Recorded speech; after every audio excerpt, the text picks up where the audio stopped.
we're working on Andy Eigenman. She has agreed to do it. So, inaayos namin lahat ng detalye kung kaya namin Siargao or gagawin namin dito. But we would like to do that story.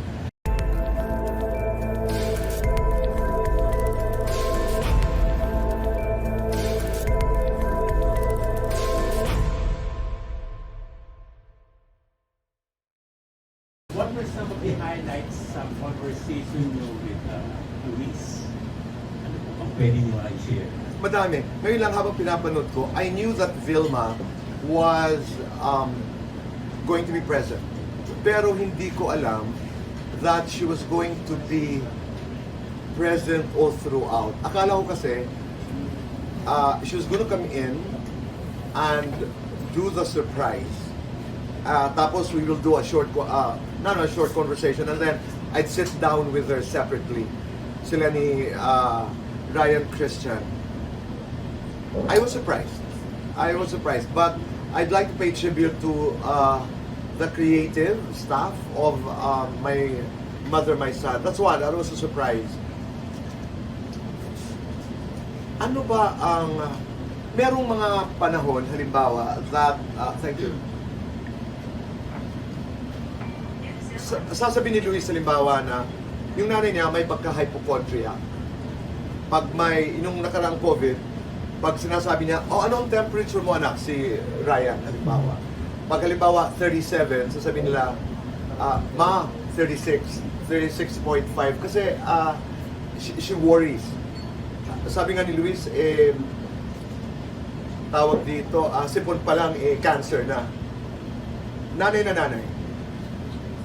Tapos, what happened, ngayon, nung, I hope I'm remembering this correctly, noong bagong panganak si Pina, walang S, no? Pina. Yes. Tama. Okay. Parang tinignan ni Luis yung mata. Sabi niya, Dok, sandali. Okay ba yung look ng anak ko? Oo, ganun talaga yun. So, pinapaliwanag sa kanya. Okay, so, he would proceed and talk to Jessie, etc. Maya, Dok, sandali. Not realizing that he was starting to act like his mother. Sa'yo.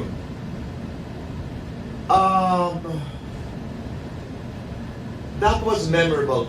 Kasi di ba may mga moments na we would catch ourselves doing certain things. Tapos sasabihin natin, we're able to connect the dots. Okay.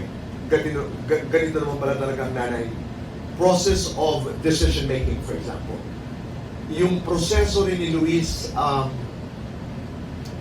ako kasi I like Luis Manzano's sense of reality.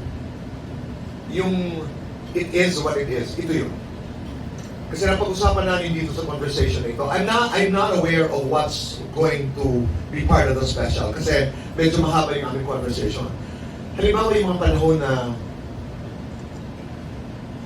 lugmok sa utang si Ate V, na set, bangko, balik sa trabaho, and just doing what? 9 movies for Viva, 9 movies for Regal, para lamang niya mabayaran natin utang niya. Yung kanina sinabi ni Luis na isa sa mga regalo sa kanya ng Panginoong Diyos ay that gift of understanding. Kasi hindi siya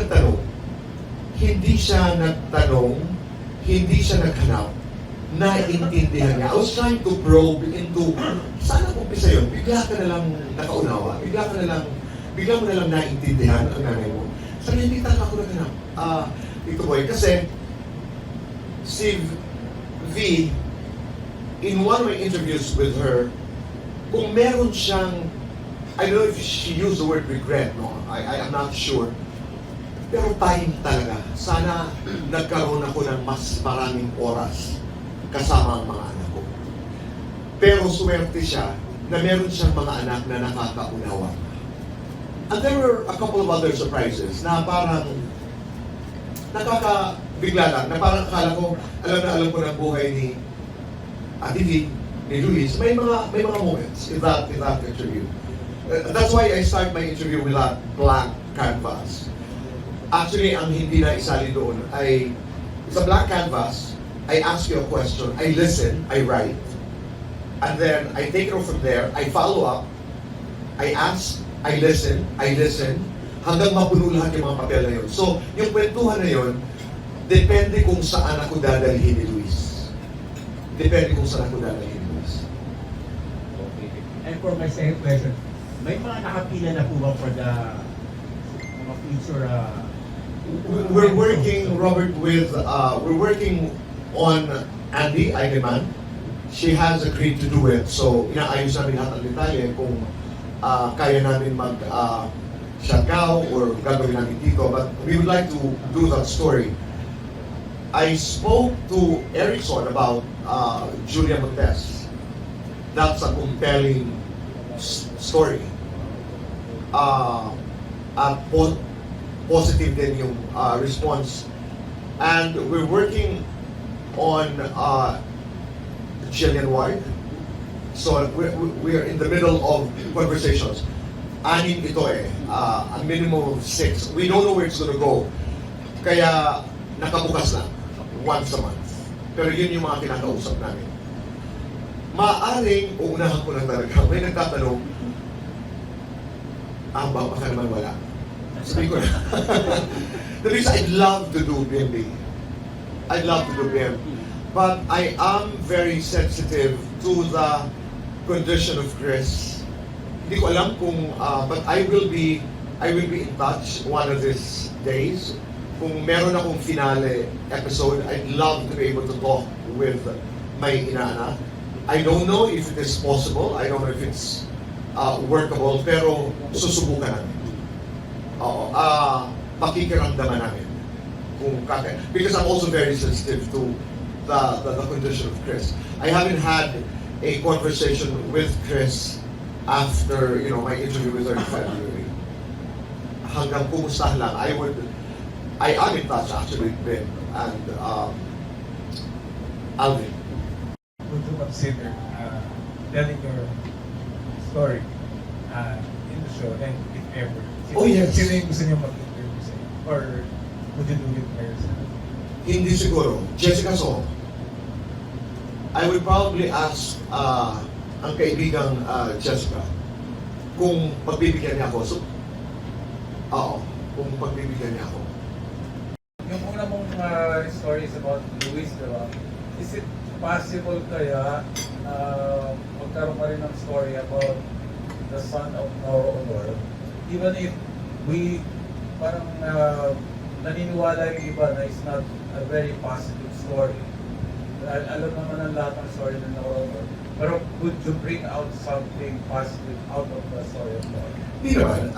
Yung positivity ng kwento has nothing to do with what had happened to us, for example. The question is very easy, it's very obvious. Alam mo naman yun, I'll do anything for Ate Guy. Okay. Oo, give me anybody, it should be considered.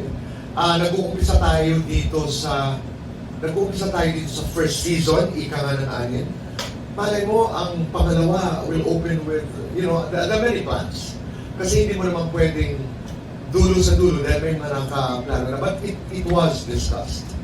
Pero it's not just about me wanting to do an interview with one of the children of Ate Guy, but it has to be negotiated with one of them, maybe. Diba? But I'd love to do an interview. I'd love to do an interview with one of the children of Ate Guy. Dito sa direksyon na my mother, my story. Especially the way you load the website. That would be interesting. That would be interesting.